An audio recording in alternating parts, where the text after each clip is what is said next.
Hello guys, स्वागत है आप लोगों का एक और न्यू इंटरेस्टिंग वीडियो में। आज हम एक बिल्कुल नई और जबरदस्त सीरीज शुरू करने वाले हैं, जहां एक मॉडर्न लड़का ट्रांसमाइग्रेट होकर एक गांव का भगवान बन जाता है। पर मसला ये है कि उसके पास कोई पावर्स नहीं है और उसका मंदिर पूरी तरह टूट चुका है। क्या वो अपनी खोई हुई पावर्स वापस पा सकेगा और गाँव वालों को बचा पाएगा? ये जानने के लिए चलिए शुरू करते हैं आज का ये नया एपिसोड। एपिसोड की शुरुआत में हम देखते हैं कि हमारा मेन कैरेक्टर अपने दिल में सोच रहा होता है कि ट्रांसमाइग्रेट होने के बाद मैं इस पहाड़ी गाँव का एक देवता बन गया, जिसे सब लोग जुआन यांग ये कहते हैं। पर इस बात की मुझे रत्ती भर भी खुशी नहीं है। इसकी सबसे बड़ी वजह ये है कि पिछले 10 सालों से मुझे किसी ने एक भी इंसेंस नहीं चढ़ाई है और इस वजह से मेरी जो ओरिजिनल स्टैच्यू है उसके अंदर भी बहुत सारी दरारें आ चुकी हैं। और ये जो पहाड़ी गांव है ये पूरी तरह से खतरनाक डेमन्स और बुरी ताकतों से भरा हुआ है। इस वक्त पूरे गाँव में मेरी सिर्फ एक ही फॉलोअर बची है और वो है एक बूढ़ी औरत जिसका नाम लियू लाओताई है। और अभी मैं पूरी तरह से ना उम्मीद हो चुका था कि तभी बाहर से मुझे किसी के आने के कदमों की आवाज सुनाई देती है। मैं तुरंत मुड़कर देखता हूँ तो वहाँ पर एक जवान कपल एक बूढ़ी औरत को सहारा देकर अंदर ला रहे थे। वो लोग मंदिर की चौखट को पार करते हुए धीरे धीरे अंदर आते हैं। ये जवान लड़का और कोई नहीं बल्कि लियू कुआन था अपनी बीवी के साथ,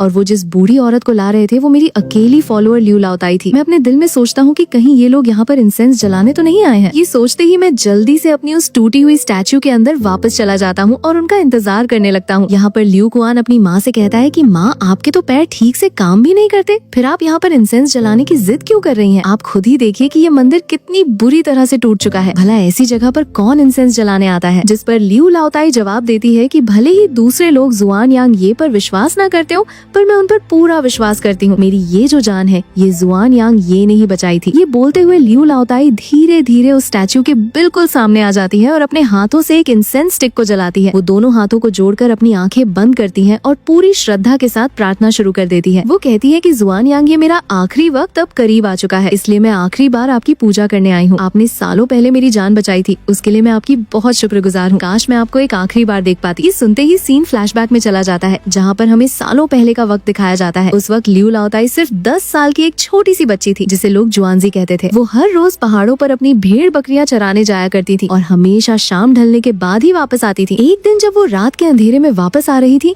तो अचानक से झाड़ियों में से एक खतरनाक भेड़िया निकलकर उसके सामने आ जाता है। भेड़िया पूरी तरह से भूखा था और वो तुरंत जुआनजी पर हमला करने के लिए छलांग लगा देता है। बच्ची पूरी तरह से डर चुकी थी, पर तभी अचानक से एक बहुत ही दमदार आवाज आती है जो उस भेड़िए को वहाँ से भगा देती है।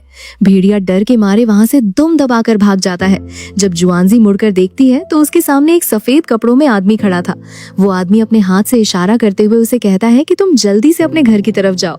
उस आदमी का चेहरा बिल्कुल जुआन यांग ये की स्टैच्यू जैसा ही था और उस दिन के बाद से जुआनजी हर 10-15 दिन में इस छोटे से मंदिर में आकर इंसेंस जलाती थी और जुआन यांग ये के साथ बातें किया करती थी। उसने ये सिलसिला कई सालों तक जारी रखा, पर 1 साल पहले उसकी टांग टूट गई और उसकी आंखों की रोशनी भी चली गई, जिसकी वजह से उसका यहाँ आना बंद हो गया था। फ्लैशबैक खत्म होता है और हम वापस प्रेजेंट में आते हैं। लियू लाओताई रोते हुए कहती है कि जुआन यांग, ये मैं बस एक आखिरी बार आपको देखना चाहती हूँ। अपनी प्रार्थना पूरी करने के बाद वो उस जलती हुई इंसेंस को सामने रखे हुए पॉट में गाड़ देती है। जैसे ही इंसेंस पॉट में लगती है एक डिंग की आवाज आती है और सिस्टम की नोटिफिकेशन शो होती है कि होस्ट को 10 मेरिट पॉइंट्स मिल चुके हैं। साथ ही साथ सिस्टम अनाउंस करता है कि होस्ट ने अपना नोविस टास्क पूरा कर लिया है, इसलिए उसे 50 मेरिट पॉइंट्स और दिए जाते हैं। और सबसे बड़ी बात ये थी कि मेरिट सिस्टम अब पूरी तरह से एक्टिवेट हो चुका था।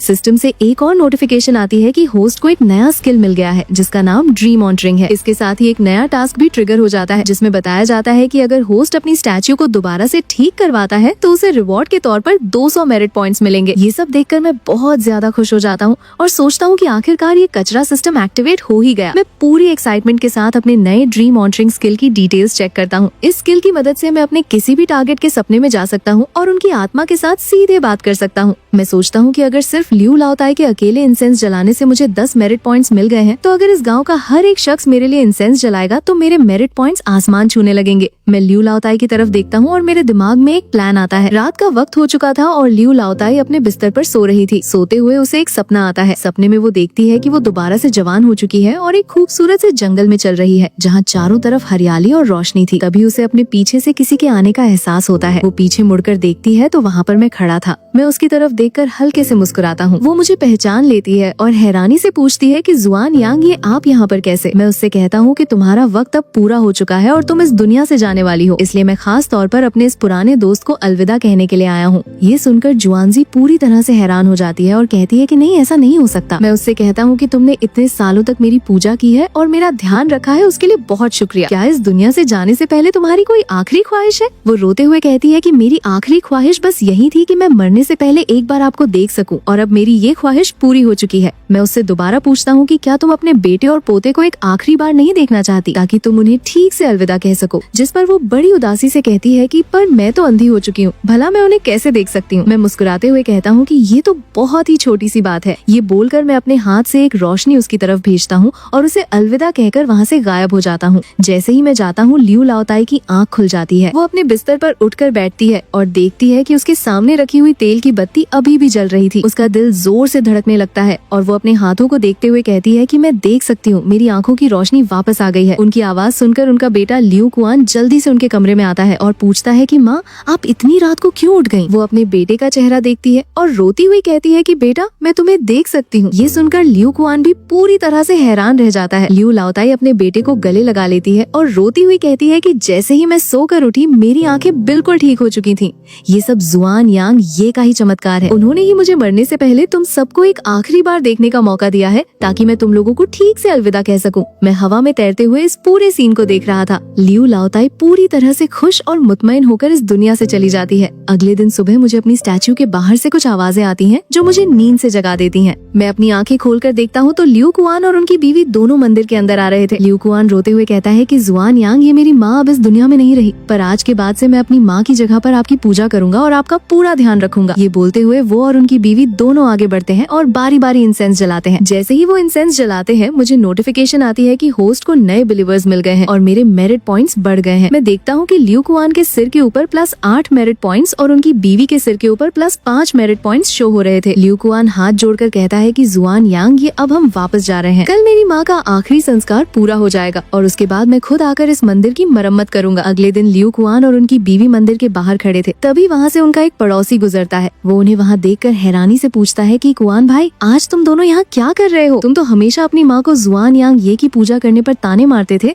तो आज तुम खुद उनकी पूजा क्यों कर रहे हो? लियू कुआन पूरी संजीदगी से जवाब देता है कि मेरी माँ के मरने से पहले जुआन यांग ये ने चमत्कार किया था और उनकी अंधी आंखों को ठीक कर दिया था, इसलिए तुम लोग भी अंदर आकर उनकी पूजा करो। जुआन यांग ये जरूर तुम्हारी भी रक्षा करेंगे। पर उस आदमी और बाकी के गाँव वालों को इस बात पर बिल्कुल भी विश्वास नहीं होता। वो सब बस उनका मजाक उड़ाते हुए वहाँ से हंसकर चले जाते हैं। मैं मंदिर के अंदर से ये सब देख रहा था और गाँव वालों की इस बेवकूफी पर अपना सिर पकड़ लेता हूँ। तभी एक औरत भागती हुई वहाँ आती है। इस औरत का नाम आयुन था, जो कि गांव के ही एक आदमी लियू दायो की बीवी थी। वो आकर लियू कुआन से पूछती है कि कुआन भाई, क्या सच में जुआन यांग ये की पूजा करने से चमत्कार होता है? लियू कुआन कहता है कि हाँ बिल्कुल, मैंने जो कुछ भी कहा वो पूरी तरह से सच है। फिर वो देखता है कि आयुन बहुत परेशान लग रही थी, तो वो उससे पूछता है कि क्या बात है, तुम इतनी परेशान क्यों हो? आयुन रोते हुए बताती है कि उसके पति लियू दायो सुबह अंधेरे में ही पहाड़ों पर जड़ी बूटियां लेने गए थे, पर अभी तक वापस नहीं आए हैं। लियू कुआन कहता है कि तो तुम जल्दी से गाँव के मुखिया के पास जाओ और उन्हें कहो कि वो कुछ लोगों को लेकर पहाड़ पर उसकी तलाश करें। आयुन बताती है कि लियू दायो जियूपेंग माउंटेन पर गया है। जियूपेंग माउंटेन लियू गांव के बिल्कुल पास ही एक खतरनाक पहाड़ी थी। वहाँ पर रात होते ही चारों तरफ एक अजीब सी सफेद धुंध छा जाती थी। गांव वालों का मानना था कि उस पहाड़ पर खतरनाक डेमन्स और राक्षस रहते हैं।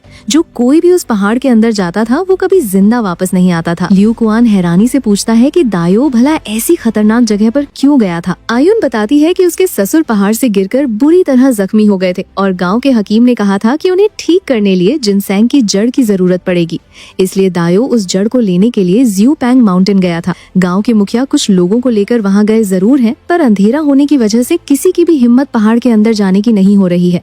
वो सब सिर्फ पहाड़ के बाहर खड़े होकर इंतजार कर रहे हैं। आयुन पूरी तरह से टूट चुकी थी और वो लियू कुआन से पूछती है कि क्या जुआन यांग ये सच में मेरे पति की रक्षा करेंगे? लियू कुआन उसे समझाता है कि अगर तुम पूरे सच्चे दिल से उनकी प्रार्थना करोगी तो जुआन यांग ये जरूर दायो की रक्षा करेंगे। ये सुनकर आयुन तुरंत मंदिर के अंदर भागती हुई आती है। वो मेरी टूटी हुई स्टैच्यू के सामने आकर इंसेंस जलाती है और हाथ जोड़कर कहती है कि जुआन यांग, ये अगर मेरा पति दायो सही सलामत वापस आ गया तो मैं आपसे वादा करती हूँ कि मैं आपकी इस स्टैच्यू को पूरी तरह से नया बनवा दूंगी। जैसे ही वो ये बोलती है, मुझे सिस्टम से नोटिफिकेशन आती है कि मुझे इंसेंस मिल चुकी है और मेरे मेरिट पॉइंट्स में +5 का इजाफा हो गया है। मैं आयुन की तरफ देखता हूँ और थोड़ा निराश होकर सोचता हूँ कि सिर्फ 5 पॉइंट्स, पर फिर मैं सोचता हूँ कि उसने मेरी स्टैच्यू ठीक करवाने का वादा किया है, जो कि मेरे अगले टास्क के साथ बिल्कुल मैच करता है, इसलिए मुझे उसकी मदद करनी ही पड़ेगी। मैं अपनी पावर्स का इस्तेमाल करने की कोशिश करता हूँ, पर मुझे पता चलता है कि मेरी स्पिरिचुअल सेंस की रेंज सिर्फ एक ली तक ही है। भले ही जियू पैंग माउंटेन गांव के बिल्कुल पास था, पर मेरी पावर सिर्फ पहाड़ के एंट्रेंस तक ही पहुंच सकती थी, पहाड़ के अंदर नहीं। ये सोचकर मेरा सिर दर्द करने लगता है। मैं सोचता हूँ कि चलो पहले पहाड़ के एंट्रेंस पर जाकर देखता हूँ कि वहाँ क्या चल रहा है। मैं अपनी आत्मा को स्टैच्यू से बाहर निकालता हूँ और हवा में उड़ते हुए जियू पैंग माउंटेन की तरफ निकल जाता हूँ।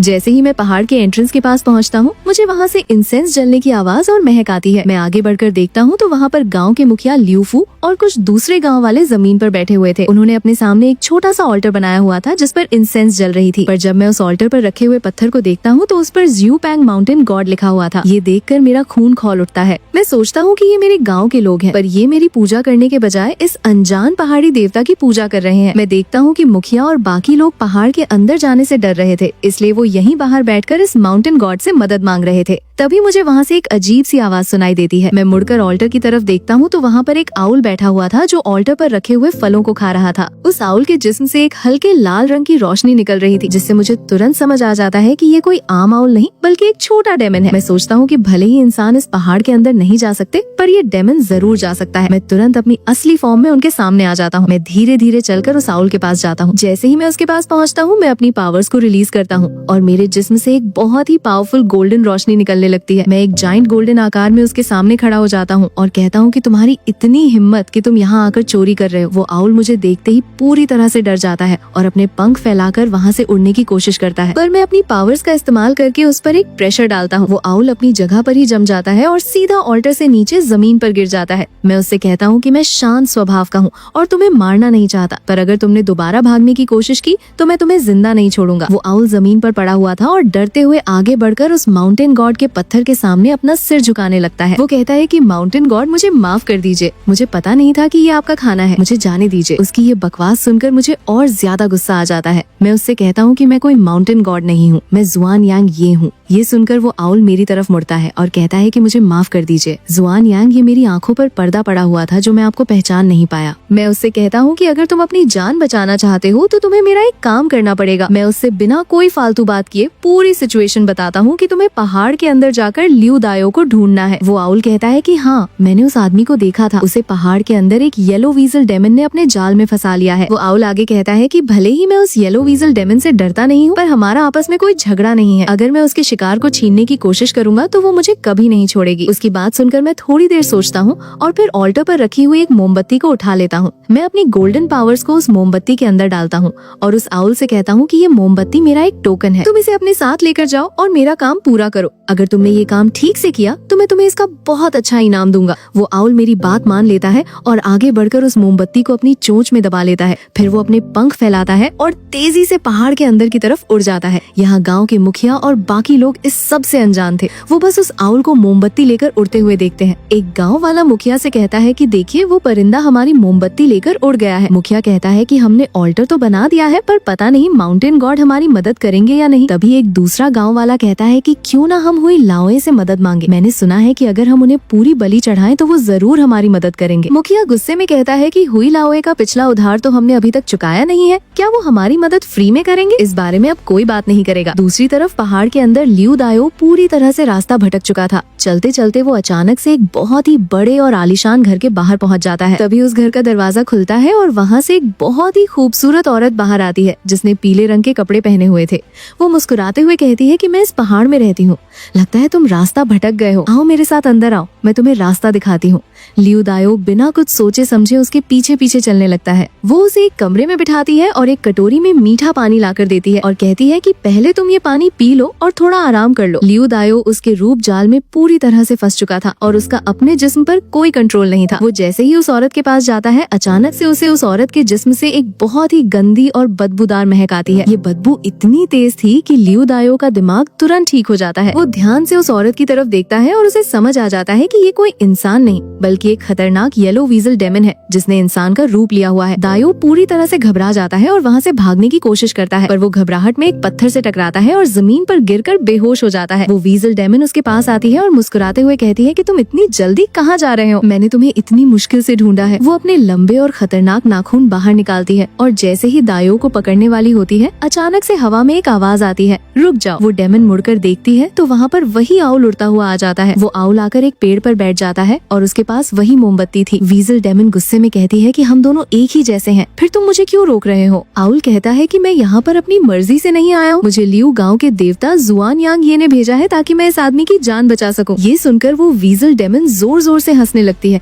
और कहती है कि जुआन यांग ये कौन सा नया देवता है, जियो पैंग माउंटेन के आसपास ऐसा कोई देवता नहीं है, तुम मुझे बेवकूफ नहीं बना सकते। तभी वो आउल अपनी चोंच से उस मोमबत्ती को आगे करता है। वो कहता है कि ये मोमबत्ती जुआन यांग ये ने मुझे निशानी के तौर पर दी है, तुम खुद ही देख लो। वो आउल अपनी पावर्स का इस्तेमाल करके उस मोमबत्ती को जला देता है। जैसे ही मोमबत्ती जलती है, उसकी आग का रंग पूरी तरह से नीला हो जाता है और उस नीली आग से एक बहुत ही खतरनाक और पावरफुल ऑरा निकलने लगती है जो पूरे एरिया में फैल जाती है। इस पावरफुल ऑरा को महसूस करते ही वो वीजल डेमन पूरी तरह से डर जाती है। वो थोड़ा पीछे हटती है और सोचने लगती है। फिर वो कहती है कि जियो पैंग माउंटेन का रूल तो तुम्हें पता ही होगा, रात होने के बाद यहाँ से कोई भी बाहर नहीं जा सकता, पर अगर ये आदमी खुद अपने पैरों पर चलकर यहाँ से बाहर चला जाए तो मुझे कोई एतराज नहीं होगा। ये बोलकर वो डेमन वहाँ से पीछे हट जाती है। वो आउल तुरंत उड़कर दायो के पास आता है और अपनी चोंच से उसके सिर पर एक जोर की चोट मारता है। दायो दर्द के मारे तुरंत होश में आ जाता है। वो घबराकर इधर उधर देखता है तो उसे अपने सामने वो आउल दिखाई देता है। आउल हवा में उड़ता है और दायो के सिर के ऊपर 2 चक्कर लगाता है। इसका मतलब था कि दायो को उसके पीछे पीछे चलना है। दायो बिना वक्त जाया किए तुरंत उठता है और उस आउल के पीछे भागने लगता है। दूसरी तरफ पहाड़ के एंट्रेंस पर मुखिया और बाकी गाँव वाले पूरी तरह से ना उम्मीद हो चुके थे। एक गाँव वाला कहता है कि अब बहुत देर हो चुकी है दायो, अब जिंदा वापस नहीं आएगा, हमें यहाँ से चलना चाहिए। तभी अचानक से उस घनी धुंध के अंदर से एक मोमबत्ती की रोशनी उनकी तरफ आती हुई दिखाई देती है।